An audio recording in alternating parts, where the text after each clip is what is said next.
O país está paralisado, nada acontece. A crise econômica se aprofunda, a crise política se aprofunda, a presidente foi viajar ao exterior, era uma viagem absolutamente desnecessária. Quem pudesse discursar da ONU poderia ser o ministro das Relações Exteriores, não necessariamente precisa ser a presidente, como é sabido.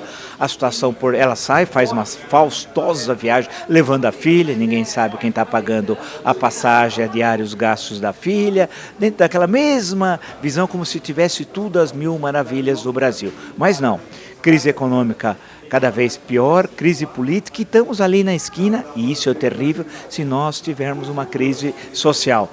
Esse é um cenário gravíssimo, está tudo paralisado. E quando nós olhamos para os indicadores políticos, econômicos, sociais, só vemos notícias ruins. Em que momento nós estamos? E isso é interessante.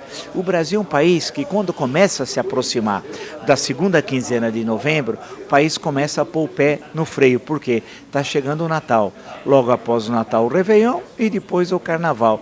E o país só volta efetivamente, politicamente falando, claro, a ter alguma atividade a partir da segunda quinzena de fevereiro ou atividade mesmo a partir de março. E isso é terrível, esse cenário, de você empurrando a crise com a barriga, achando que em março é possível encontrar algum tipo de solução, ou no campo econômico ou no campo político. Tudo indica que isso não ocorre.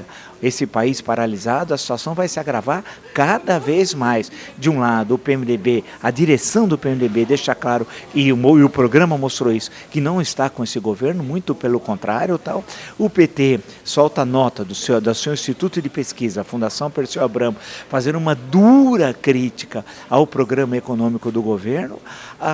As tentativas de criar o Partido Liberal com um instrumento do Palácio Planalto para enfraquecer o PMDB, justamente nesse momento de grave crise e de um relacionamento extremamente difícil entre o Palácio do Planalto e o PMDB, só tende ainda a piorar mais a relação entre o PMDB, que domina, vale lembrar, a Câmara, com o presidente da Câmara, o presidente do Senado e a vice-presidência da República. Portanto, esse é um cenário, volto a dizer, o que comentei anteriormente, que o país fica ainda mais paralisado. Não acontece nada, ninguém sabe o que vai ocorrer. O governo não governa, né? A situação econômica política se agrava com a perspectiva, volto a dizer, gravíssima de lá na frente de uma crise social e, por outro lado, a oposição. Isso é um mantra que eu repito durante todo esse ano. A pergunta é, onde está a oposição? No sentido de ser propositiva, no sentido de ouvir as ruas e apontar para a única saída possível, o impeachment da presidente Dilma Rousseff.